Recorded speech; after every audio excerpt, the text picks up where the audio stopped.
ಆರೋಹಿ ಬಳಿ ಸೌರವ್ ಬಂದು ರಾತ್ರಿ ವರ್ತಿಸಿದರ ಬಗ್ಗೆ ಕೇಳುತ್ತಾರೆ. ಆರೋಹಿ ಅವನ ಬಳಿ ಕ್ಷಮೆ ಕೇಳ್ತಾಳೆ.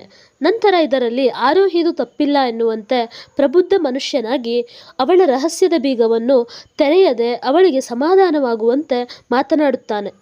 ಅಷ್ಟೇ ಅಲ್ಲದೆ ಅವಳಾಗೆ ಸತ್ಯ ಹೇಳೋ ತನಕ ತಾನೇನು ಕೇಳಲ್ಲ ಅನ್ನೋ ಮಾತನ್ನು ಹೇಳಿ ಅವಳನ್ನು ನಿರಾಳೆ ಮಾಡುತ್ತಾನೆ. ಈ ಕಡೆ ಆಕರ್ಷ್ ತನಗಾದ ಕನ್ಫ್ಯೂಷನ್ ನಿವಾರಿಸಿಕೊಳ್ಳೋಕೆ ಆಕಾಂಕ್ಷ್ ಬಳಿ ಹೋಗುತ್ತಾನೆ. ಆದರೆ ಅವನಿಗೆ ಸಮಯ ಯಾತ್ರೆ ಮಾಡಿದ್ದು ಕನಸೇ ಅಂತ ಮನದಟ್ಟಾಗುತ್ತೆ. ಈ ಕಡೆ ತಾತ ರಮಾನಂದರಿಗೆ ಆರೋಹಿ ತಂದೆ ಮಾಡಿದ ತ್ಯಾಗದ ಅರಿವಾಯಿತು. ಅವರಿಬ್ಬರ ನಡುವಿನ ಅಂತರ ಅಳಿಸಿ ಹೋಯಿತು. ನಂತರ ಹಬ್ಬದ ಊಟ ಮಾಡುತ್ತಾರೆ. ಹೀಗೆ 6 ದಿನ ಹಬ್ಬಗಳ ಸಂಭ್ರಮದಲ್ಲಿ ಕಳೆಯಿತು. ಹಾಗೆ ಆರೋಹಿ ಮತ್ತು ಸೌರವ್ ನಡುವೆ ಗೆಳೆತನ ಆಳವಾಯಿತು. ಆ ದುಷ್ಟನ ಅಟ್ಟಹಾಸವೂ ಇಲ್ಲವಾಯಿತು. 7ನೇ ದಿನ ಶುರುವಾಯಿತು. ಮುಂದೇನಾಗುತ್ತೆ ಅನ್ನೋದನ್ನು ನೋಡೋಣ.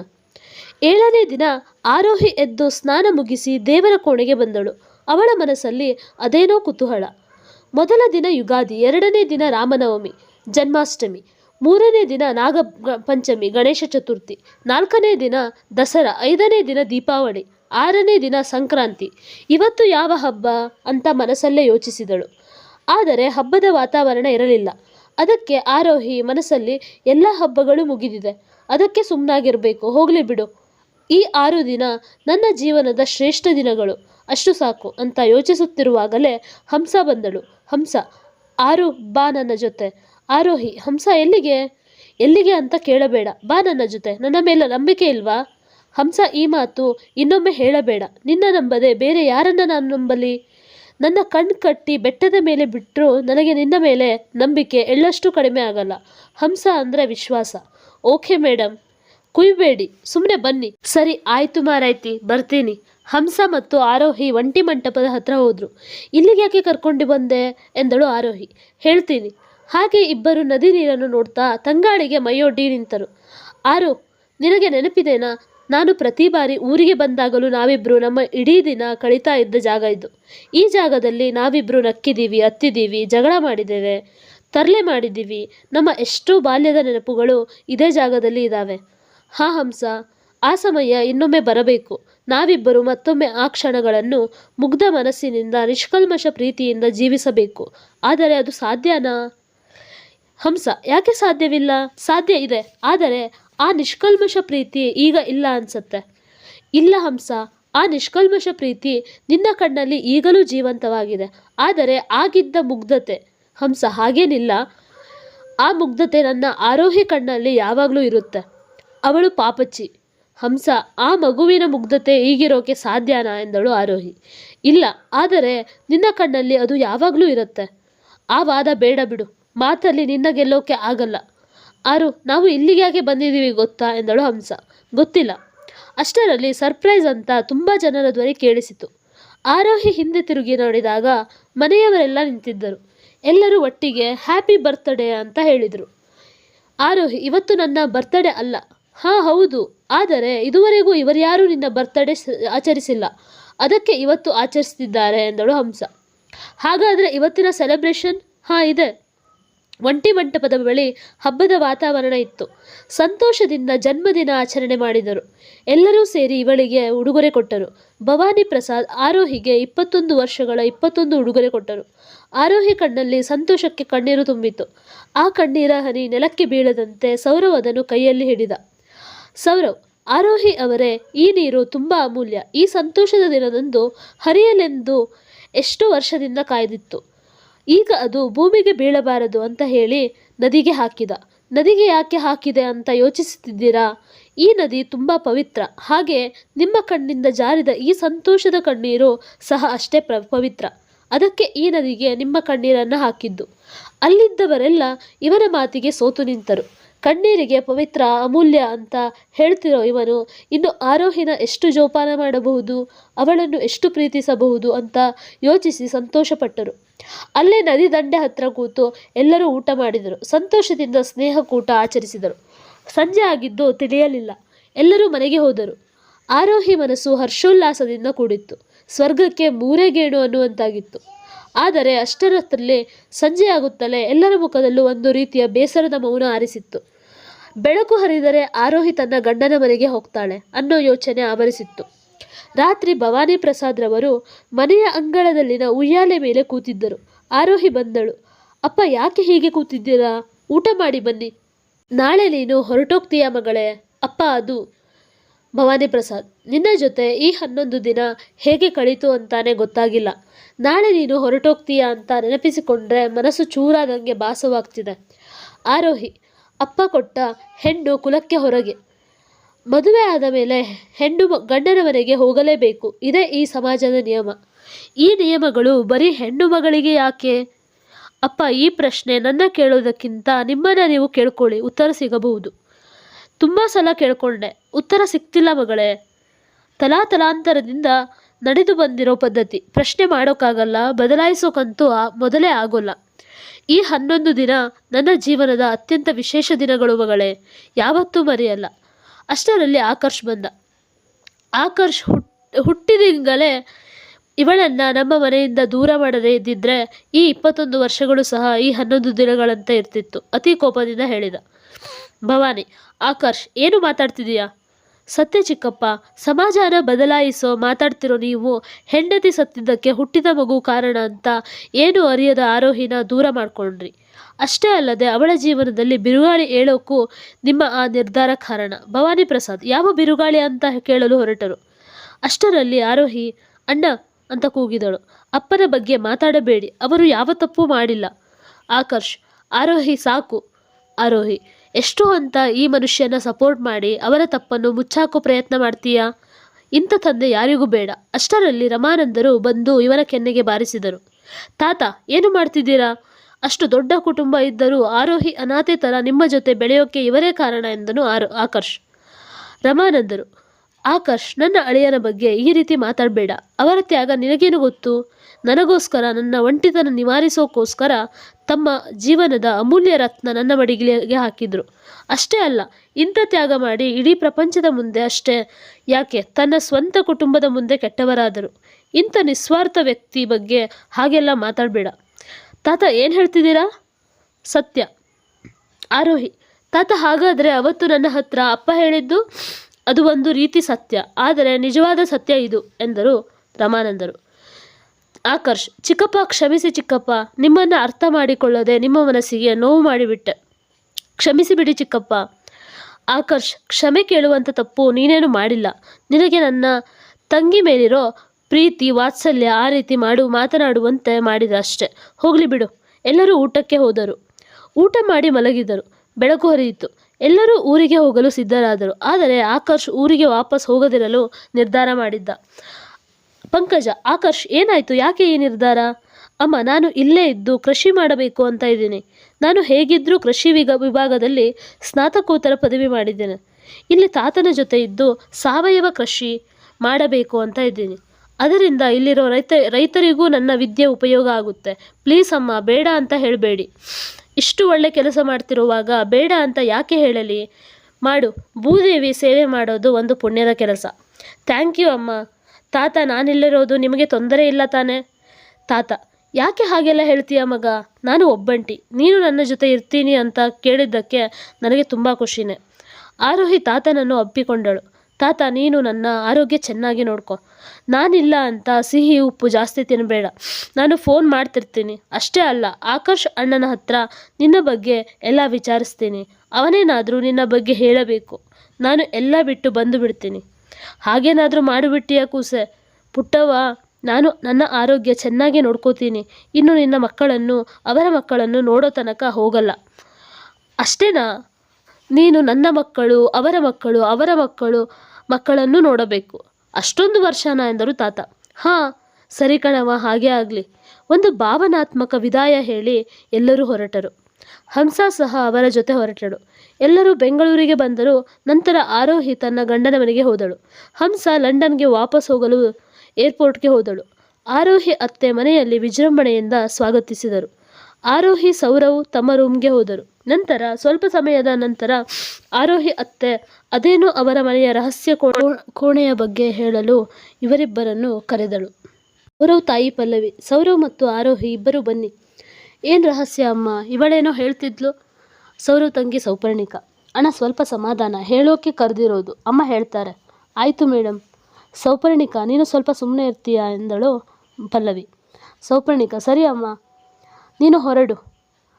ಅದು ಅಮ್ಮ ರಹಸ್ಯ ಕೋಣೆ ಎಂದಳು ಸೌಪರ್ಣಿಕ. ಆ ರಹಸ್ಯ ಕೋಣೆ ಬಗ್ಗೆ ನೀನು ತಿಳ್ಕೊಳ್ಳೋ ಸಮಯ ಇನ್ನೂ ಬಂದಿಲ್ಲ, ನೀನು ಹೊರಡು. ಸರಿ ಅಮ್ಮ ಎಂದಳು ಸೌಪರ್ಣಿಕ. ಆರೋಹಿ ಹಳ್ಳಿಗೆ ಹೋಗಿದ್ರಿ ಅಂತ ಸೌರವ್ ಹೇಳಿದ. ನನ್ನ ಮಗ ಏನೂ ತೊಂದರೆ ಕೊಟ್ಟಿಲ್ಲ ಅಲ್ವಾ? ಹಾಗೇನಿಲ್ಲ ಅಮ್ಮ ಎಂದಳು ಆರೋಹಿ. ಆರೋಹಿ, ನಿಜ ಹೇಳ್ತಿದ್ಯಾ? ಸೌರವ್, ನಿಜಾನಾ? ಇಲ್ಲ ಅಮ್ಮ, ನಿಜವಾಗ್ಲೂ ತೊಂದರೆ ಕೊಟ್ಟಿಲ್ಲ ಎಂದನು ಸೌರವ್. ನನ್ನ ಒಳ್ಳೆ ಮಗ ನೀನು. ಹಳ್ಳಿ ಹೇಗಿತ್ತು? ತುಂಬ ಹಿಂದೆ ಪವಿತ್ರ ಅಕ್ಕ ಜೊತೆ ಹೋಗಿದ್ದು ಅಲ್ವಾ? ಪವಿತ್ರ ಅಮ್ಮ ಅಂತ ಸ್ವಲ್ಪ ಜೋರಾಗಿ ಮಾತು ನಿಲ್ಲಿಸುವಂತೆ ಹೇಳಿದ. ಪಲ್ಲವಿ ಮಾತು ನಿಲ್ಲಿಸಿದಳು. ಆರೋಹಿ, ಏನಾಯಿತು? ಸೌರವ್, ಏನೂ ಇಲ್ಲ ಆರೋಹಿ ಅವರೇ, ಅಮ್ಮ ಅದೇನೋ ರಹಸ್ಯ ಕೋಣೆ ಬಗ್ಗೆ ಹೇಳ್ತೀನಿ ಅಂತ ಹೇಳಿದ್ರಿ, ಬನ್ನಿ ನನ್ನ ಜೊತೆ ಅಂತ ಮೇಲೆ ಕರೆದುಕೊಂಡು ಹೋದಳು ಪಲ್ಲವಿ. ಮಹಡಿ ಮೇಲೆ ಸೌರವ್ಗೆ ಚಿಕ್ಕಂದಿನಿಂದ ರಹಸ್ಯವಾಗಿಯೇ ಉಳಿದಿದ್ದ ಒಂದು ಕೋಣೆ ಒಳಗೆ ಕರೆದುಕೊಂಡು ಹೋದಳು. ಅಮ್ಮ, ಈ ರೂಮ್ ಎಂದನು ಸೌರವ್. ನಿನಗೆ ಚಿಕ್ಕಂದಿನಿಂದ ಈ ರೂಮ್ಗೆ ಬಗ್ಗೆ ತಿಳ್ಕೋಬೇಕು ಅಂತ ಆಸೆ ಇತ್ತು ಅಲ್ವಾ? ಆದರೆ ಯಾವತ್ತೂ ಈ ರೂಮ್ ಹತ್ರ ಸುಳಿಯೋಕ್ಕೂ ಬಿಟ್ಟಿಲ್ಲ. ಈ ರೂಮ್ ಬಗ್ಗೆ ತಿಳ್ಕೊಳ್ಳೋಕೆ ಪ್ರಯತ್ನ ಮಾಡಿದಾಗಲೆಲ್ಲ ಸೋತಿದ್ದೆ ಎಂದನು ಸೌರವ್. ಈಗ ನಾನೇ ಹೇಳ್ತೀನಿ ಬಿಡು, ಚಿಂತೆ ಬೇಡ. ಹಾಂ ಆರೋಹಿ, ಈ ರೂಮ್ ನಮ್ಮ ಪೂರ್ವಜನ್ಮರದ್ದು. ಅಂದರೆ ಸೌರವ್ ತಾತನವರ ತಂದೆ ಸುರಪುರ ಅರಮನೆ ನಾಶ ಇದೆ ನಂತರ ಇಲ್ಲಿಗೆ ಬಂದರು. ಅವರು ಸುರಪುರ ಅರಮನೆಯಂತೆ ಈ ಅರಮನೆ ನಿರ್ಮಿಸಿದರು. ಅವರು ಇದೇ ರೂಮ್ನಲ್ಲಿ ಇದ್ದಿದ್ದು. ಅವರಿಗೆ ಎಲ್ಲ ವಿಚಾರದಲ್ಲೂ ಹೀಗೆ ಇರಬೇಕು ಅನ್ನೋ ವಾದ. ಅದೇ ಥರ ಈ ರೂಮ್ ಬಗ್ಗೆ ತುಂಬ ಮುತುವರ್ಜಿ ವಹಿಸಿ ತಮಗೆ ಬೇಕಾದ ರೀತಿಯಲ್ಲಿ ಕಟ್ಟಿಸಿಕೊಂಡ್ರು. ಆದರೆ ಸೌರವ್, ಏನಾಯಿತು ಅಮ್ಮ, ಯಾಕೆ ಆದರೆ ಅಂತ ಸುಮ್ಮನಾದ್ರಿ? ಅತ್ತೆ, ಏನಾಯಿತು ಹೇಳಿ ಎಂದಳು ಆರೋಹಿ. ಅವರು ಈ ಕೋಣೆಯಲ್ಲಿ ಒಂದು ವಿಚಿತ್ರ ಕೋಣೆ ಸಹ ನಿರ್ಮಿಸಿದ್ರು. ಆ ಕೋಣೆ ತೊಂದರೆಗಳು ಎದುರಾದಾಗ ನಮ್ಮನ್ನು ನಾವು ರಕ್ಷಿಸಿಕೊಳ್ಳೋಕೆ ಮಾರ್ಗ ಅದೇ. ಆತಂಕ ಕೋಣೆ ಹಾಗಂದ್ರೆ ಏನು ಎಂದನು ಸೌರವ್. Panic room. ಹಾಂ, ಆತಂಕ ಕೋಣೆ ಎಂದರೆ ಪ್ಯಾನಿಕ್ ರೂಮ್. ಸೌರವ್, ವಾವ್, ಆ ಕೋಣೆಗೆ ಹೇಗೆ ಹೋಗೋದು? ಹೇಳ್ತೀನಿ. ಅಲ್ಲೇ ಇದ್ದ ಅವರ ತಾತನ ತಂದೆ ಫೋಟೋ ಬಳಿ ಬಂದು ನಿಂತರು.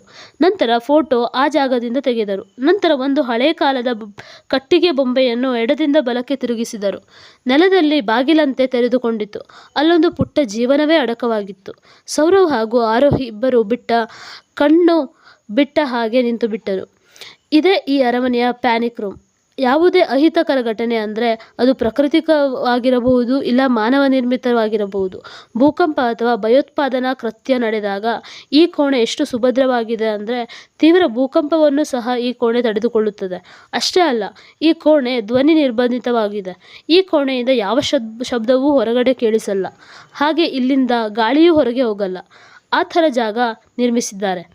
ಅಹಿತಕರ ಘಟನೆ ನಡೆದಾಗ ಈ ಕೋಣೆಯಲ್ಲಿ ನಮ್ಮ ಕುಟುಂಬ 1 ತಿಂಗಳ ತನಕ ಇಲ್ಲಿ ಆರಾಮಾಗಿ ಇರಬಹುದು. ಅಷ್ಟೇ ಅಲ್ಲ, ಇದು ಒಂದೇ ಕೋಣೆ ಅಲ್ಲ, ಇಲ್ಲಿ ಸುಸಜ್ಜಿತವಾದ ಅಡುಗೆ ಕೋಣೆ ಸಹ ಇದೆ. ಅಷ್ಟರಲ್ಲಿ ಆರೋಹಿ ದೃಷ್ಟಿ ಅಲ್ಲೇ ಇದ್ದ 2 ಕೈಗಳ ಮುದ್ರೆ ಮೇಲೆ ಬಿತ್ತು.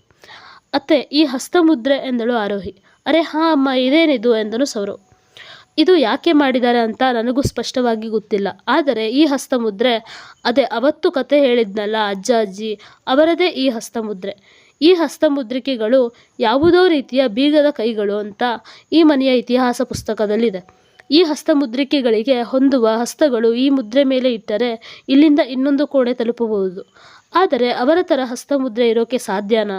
ಆದರೂ ಒಂದು ನಂಬಿಕೆ ಇದೆ, ಈ ಮನೆಯ ಬರುವ ಪೀಳಿಗೆಯಲ್ಲಿ ಅವರೇ ಮತ್ತೆ ಹುಟ್ಟಿ ಬಂದು ಜೀವನ ಮಾಡ್ತಾರೆ ಅಂತ. ಅದಕ್ಕೆ ಈ ತರಹ ಮುದ್ರೆ ಹಾಕಿರೋದು. ಈ ಮನೆಯಲ್ಲಿ ಮದುವೆಯಾದ ಪ್ರತಿ ಹೊಸ ಜೋಡಿ ಈ ಕೋಣೆಗೆ ಬಂದು ಮುದ್ರಿಕೆಗಳ ಮೇಲೆ ಕೈ ಇಡಬೇಕು.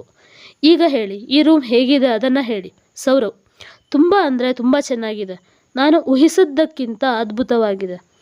ಆದರೆ ಆರೋಹಿ ಮಾತ್ರ ಆ ಕೈಗಳ ಮುದ್ರೆಯಲ್ಲೇ ಮುಳುಗಿದಾಳೆ.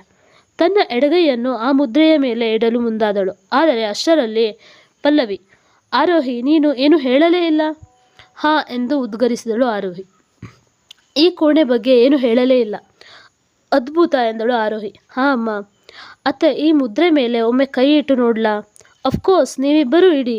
ಅದಕ್ಕೆ ತಾನೇ ನಿಮ್ಮಿಬ್ಬರನ್ನು ಕರೆಸಿರೋದು. ನಿಜಾನಾ ಅಮ್ಮ ಎಂದನು ಸೌರವ್. ಹಾಂ, ಆದರೆ ಈ ಮುದ್ರೆಗಳ ಮೇಲೆ ಒಬ್ಬರು 2 ಬಾರಿ ಕೈ ಇಡಬಹುದು.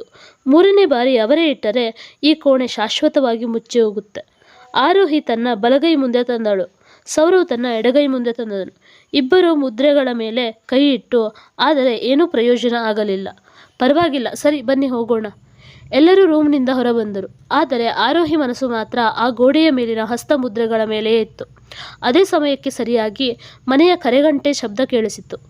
ಪಲ್ಲವಿ, ಗಂಗಾ ಹೋಗಿ ನೋಡು ಯಾರು ಬಂದಿರೋದು ಅಂತ. ಸರಿ ಅಮ್ಮೋರೆ. ಯಾರು ನೀವು? ಯಾರು ಬೇಕಾಗಿತ್ತು? ಬಂದಿರೋದು ಯಾರು ಗಂಗಾ ಎಂದಳು ಪಲ್ಲವಿ. ಯಾರೋ ಗೊತ್ತಿಲ್ಲ ಅಮ್ಮೋರೆ, ಯಾರೋ ಹೆಣ್ಣು ಹುಡುಗಿ. ಪಲ್ಲವಿ, ಸೇಲ್ಸ್ ಗರ್ಲ್ಸ್ ಇರ್ತಾಳೆ, ಏನು ಬೇಡ ಅಂತ ಹೇಳಿ ಕಳಿಸಿಬಿಡು. ಅಮ್ಮೋರೆ, ಈ ಹುಡುಗಿ ಸಾಮಾನು ಮಾರೋ ಹುಡುಗಿ ತಡ ಇಲ್ಲ, ತುಂಬ ಹೆದರಿದ್ದಾರೆ ಅನಿಸುತ್ತೆ. ಮತ್ತು ಯಾರವರು ಅಂತ ಮೆಟ್ಟಿಲು ಇಳಿದು ಬಂದರು ಪವಿತ್ರ. ಅಮ್ಮೋರೆ, ಸರಿ ದಾರಿ ಬಿಡು, ನಾನೇ ವಿಚಾರಿಸ್ತೀನಿ. ಯಾರು ನೀವು? ಯಾರು ಬೇಕಾಗಿತ್ತು? ಆ ಹುಡುಗಿ ಮಳೆಯಲ್ಲಿ ನೆನೆದ ಸ್ಥಿತಿಯಲ್ಲಿ ಮಾತು ಹೊರಡದೆ ಹಾಗೆ ನಿಂತಿದ್ದಳು. ಮುಖದಲ್ಲಿ ಅದೇನೋ ಭಯ ಅಂತ ಅಕ್ಷರ ಬಿಟ್ಟು ಬೇರೇನೂ ಮಾತಾಡಿಲ್ಲ. ಆರೋಹಿ, ಅರೆ ಹಂಸ. ಪಲ್ಲವಿ, ಆರೋಹಿ, ಈ ಹುಡುಗಿ ನಿನಗೆ ಗೊತ್ತಾ? ಸೌರವ್, ಗೊತ್ತಾ ಅಂತ ಕೇಳ್ತಿದ್ದೀರಲ್ಲಮ್ಮ, ಇವರಿಬ್ಬರು ಕ್ಲೋಸ್ ಫ್ರೆಂಡ್ಸ್. ಬಾಮ್ಮ ಒಳಗೆ. ಮೊದಲೇ ಹೇಳಬಾರ್ದಾ ನೀನು ಆರೋಹಿ ಫ್ರೆಂಡ್ ಅಂತ? ಏನು ಇಷ್ಟೊಂದು ಒದ್ದೆ ಆಗಿದೆಯಾ? ಆರೋಹಿ, ಹಂಸ ಏನಾಯಿತು? ಲಂಡನ್ಗೆ ಹೋಗಲಿಲ್ವಾ? ಫ್ಲೈಟ್ ಮಿಸ್ ಆಯಿತಾ? ಇಲ್ವಲ್ಲ, ಸರಿಯಾದ ಸಮಯಕ್ಕೆ ಹೋದೆ. ಮಳೆಯಲ್ಲಿ ಯಾಕೆ ನೆನ್ಕೊಂಡು ಬಂದೆ? ಪಲ್ಲವಿ, ಆರೋಹಿ, ಅವಳು ನೆನ್ಕೊಂಡು ನಡಗಿರ್ತಾ ಇದ್ದಾಳೆ. ಇಲ್ಲೇ ನಿನ್ನೆ ತನಕ ಶುರು ಮಾಡ್ತಿದೀಯಾ? ಮೊದಲು ಒಳಗೆ ಕರಿ. ಆರೋಹಿ, ಸರಿ ಅತ್ತೆ. ಹಂಸ, ಸಾರಿ, ಬಾ ಒಳಗೆ. ಹಂಸ ಒಳಗೆ ಬಂದಳು. ಆರೋಹಿ ಅವಳನ್ನು ಅತಿಥಿ ಕೋಣೆಗೆ ಕರೆದುಕೊಂಡು ಹೋದಳು. ಹಂಸ, ಅದೆಲ್ಲ ಆಮೇಲೆ, ಮೊದಲು ಬಿಸಿ ನೀರಿನಿಂದ ಸ್ನಾನ ಮಾಡು. ನಾನು ಕಷಾಯ ತರ್ತೀನಿ, ಇಲ್ಲ ಅಂದರೆ ಶೀತ ಆಗ್ಬಿಡುತ್ತೆ. ಹಂಸ, ನಾನು ನಿನ್ನ ಜೊತೆ ಸ್ವಲ್ಪ ಮಾತಾಡಬೇಕು. ಆರೋಹಿ, ನೋಡು, ಆಗಲೇ ಅಕ್ಷಿ ಶುರುವಾಯಿತು. ಅದಕ್ಕೆ ನಿನ್ನ ಮಾತು ಕತೆ ಆಮೇಲೆ, ಮೊದಲು ಬಟ್ಟೆ ಬದಲಾಯಿಸ್ಕೋ, ನಾನು ಕಷಾಯ ತರ್ತೀನಿ. ಆರೋಹಿ ಹೋದಳು. ಹಂಸ ಸ್ನಾನ ಮಾಡಿ ಆರೋಹಿ ಹತ್ರ ಹೋಗುತ್ತಿರುವಾಗ ಆರೋಹಿ ಕಷಾಯ ತೆಗೆದುಕೊಂಡು ಬಂದಳು. ಹಂಸ, ಕಷಾಯ ತಗೋ. ಮಾತು ಆಮೇಲೆ, ಮೊದಲು ಕಷಾಯ ಕುಡಿ ಅಂತ ಬಲವತ್ತವಾಗಿ ಕುಡಿಸಿದಳು. ಈಗ ಮಾತಾಡಬಹುದಾ ಎಂದಳು ಹಂಸ. ಹಾಂ ಹೇಳು. ಅದು ಅಷ್ಟರಲ್ಲಿ ಮತ್ತೆ ಕರೆಗಂಟೆ ಶಬ್ದ ಕೇಳಿಸಿತು. ಯಾರೋ ಬಂದರು ಅಂತ ಕಾಣತ್ತೆ, ಈಗ ಬರ್ತೀನಿ ಎಂದಳು ಆರೋಹಿ. ಆರೋಹಿ ಬಾಗಿಲು ತೆರೆದಳು. ಯಾರು ನೀವು? ಯಾರು ಬೇಕಾಗಿತ್ತು? ಪಲ್ಲವಿ ಬಂದರು. ಅರೆ ಅಕ್ಕಿ. ಆರೋಹಿ, ಅಕ್ಕಿ? ಪಲ್ಲವಿ, ಆರೋಹಿ, ಇವನು ಅಕ್ಕಿ ಅಂದರೆ ಅಕ್ಕಿ, ಪ್ರಭಾತಣ್ಣನ ಮಗ, ನನ್ನ ಸೋದರಳಿಯ. ಆರೋಹಿ, ನಮಸ್ತೆ, ಕ್ಷಮಿಸಿ, ಗೊತ್ತಾಗಲಿಲ್ಲ. ಪರವಾಗಿಲ್ಲ ಬಿಡಿ, ನೀವು ನನ್ನ ನೋಡಿರಲಿಲ್ಲ, ಅದಕ್ಕೆ ಹೀಗೆ ಹೇಳಿದ್ದೀರಾ. ಬಾ ಒಳಗೆ. ಹೇಗಿತ್ತು ನಿನ್ನ ಪ್ರಯಾಣ? ಎಕ್ಸಾಮ್ ಎಲ್ಲ ಹೇಗೆ ಬರೆದೆ? ಹೌದು, ಇವನ್ಯಾರು ಎಂದನು ಪಲ್ಲವಿ. ಸೂಪರ್ ಅತ್ತೆ, ಇವನು ನನ್ನ ಫ್ರೆಂಡ್ ಸನ್ನಿ. ಬಾಪ ಒಳಗೆ ಎಂದಳು ಪಲ್ಲವಿ. ಅರೆ ಅಕ್ಕಿ, ವೆಲ್ಕಮ್ ಬ್ರೋ, ಹೇಗಿದೆಯಾ ಎಂದನು Saurav. Super bro, by the way ಇವನು ನನ್ನ ಫ್ರೆಂಡ್ ಸನ್ನಿ. ಹಲೋ ಎಂದನು ಸೌರವ್. ಅಷ್ಟರಲ್ಲಿ ಹಂಸ ಹೊರಗೆ ಬಂದಳು. ಬಂದವರನ್ನು ನೋಡಿ ಶಾಕ್ ಆಗಿ ನಿಂತಳು. ಮುಂದೇನಾಯಿತು? ಈ ಪವಿತ್ರ ಅಕ್ಕ ಯಾರು? ಪ್ಯಾನಿಕ್ ರೂಮ್ ಕಥೆಯಲ್ಲಿ ಯಾವ ತಿರುವು ತರಬಹುದು? ಹಂಸ ಇದ್ದಕ್ಕಿದ್ದಂತೆ ವಾಪಸ್ ಬಂದಿದ್ದು ಯಾಕೆ? ಹಂಸ ಏನು ಹೇಳೋ ಪ್ರಯತ್ನ ಮಾಡ್ತಿದ್ಲು? ಬಂದವರನ್ನು ನೋಡಿ ಯಾಕೆ ಶಾಕ್ ಆದಳು? ಇಬ್ಬರಲ್ಲಿ ಯಾರನ್ನು ನೋಡಿ ಶಾಕ್ ಆದಳು? ಹಂಸ ವಾಪಸ್ ಬರೋಕೆ ಇವರೇ ಕಾರಣನಾ? ಈಗ ಮುಂದೆ ಯಾವ ತಿರುವು ಬರಬಹುದು? ಕಾದು ನೋಡಬೇಕು. ಹಾಗಾದರೆ ಮುಂದೆ ಕತೆ ಏನಾಗುತ್ತೆ ಅನ್ನೋದನ್ನು ಮುಂದಿನ ಭಾಗದಲ್ಲಿ ನಿರೀಕ್ಷಿಸಿ. ಕತೆ ಇಷ್ಟ ಆದರೆ ಲೈಕ್ ಮಾಡಿ, ಶೇರ್ ಮಾಡಿ, ಸಬ್ಸ್ಕ್ರೈಬ್ ಮಾಡಿ. ಧನ್ಯವಾದಗಳು.